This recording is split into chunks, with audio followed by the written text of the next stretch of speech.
Good morning, gorgeous ones.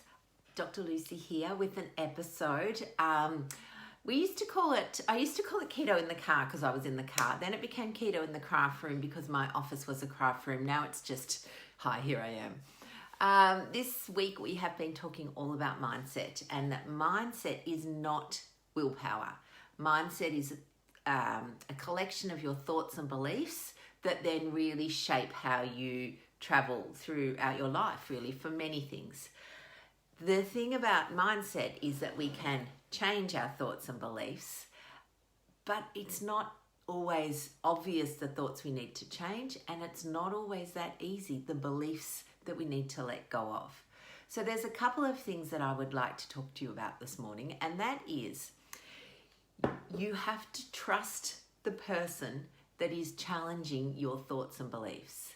So what I mean by this, and I guess adding into that, the second thing is that when your beliefs and thoughts are first challenged, you may not listen, or you may not be ready to change. Now, I'll give this lovely example. I've said it a few times, but I'll give it to you again. This is an example of a belief. Little kids and Father Christmas. Children believe in Santa because society sets them up for that. You know, we have all this story around who Santa is, what he does. There's evidence everywhere. You know, there's half-eaten biscuits on Christmas morning. There's half-drunk milk. There's half-eaten reindeer carrots. There's glitter. There's all sorts of things that just confirm in this child's mind that Santa is real. Everyone goes around going, yes, he's real. The helpers are real. Everyone's real. There's elves. There's all sorts of things. The first time that a child hears that Santa may not be real, they don't believe it. The first thing they do is they come home and ask their parents because they trust their parents. They don't trust the first person that said it to them. If they just read it somewhere, they wouldn't trust that either. They have to have a connection with the person that is challenging their beliefs, and they have to trust them. So they run home and ask their parents, and depending on the age of the parent, depending on the age of the child, the parent will either confirm or deny that this is true. So little kids, the fantasy keeps going.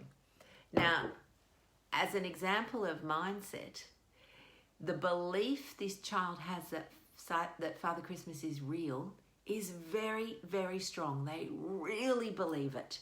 And so consequently, they look everywhere for evidence to confirm it.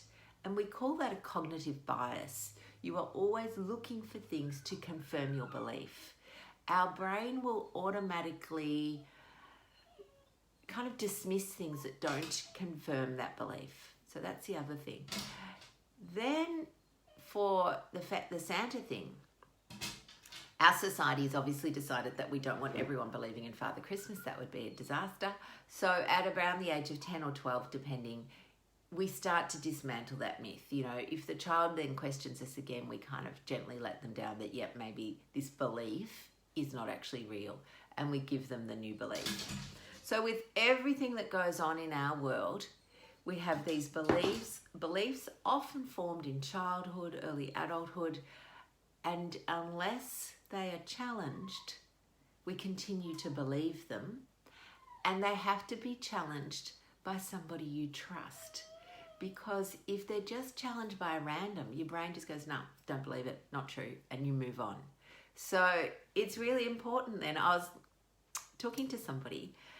I know that most of you know there's a program out there called Noom, which, you know, it talks about the idea that this is all about your mindset, and it is absolutely true. But I was talking to a couple of people and saying, well, why isn't it working for you? And they go, oh, because it's just some text message that comes in and, I just delete it. Basically, we tune out of things that challenge our belief, but for who we don't have a personal connection with. So I guess that's part of the reason why I love doing this, because I love to build relationships with people. I love to have the idea that we can have a conversation. It might be in a coaching session, might be a group coaching session, and just unpack a lot of the stories that have come into our lives that have then become belief systems, and recognizing that actually we don't have to believe everything that's in our brain. All right, lovely people. I'm looking out the window here. It's blooming freezing. Yesterday we had a blast of winter that came in. I was at work and all I wanted to do was run home and snuggle into my hoodie. But nevertheless, I ploughed on. Have a beautiful weekend. Dr. Mary will be back next week. And if you've got any questions, if you've got any comments, please put them below. We will answer them after this, and I will see you all soon. Bye, darlings.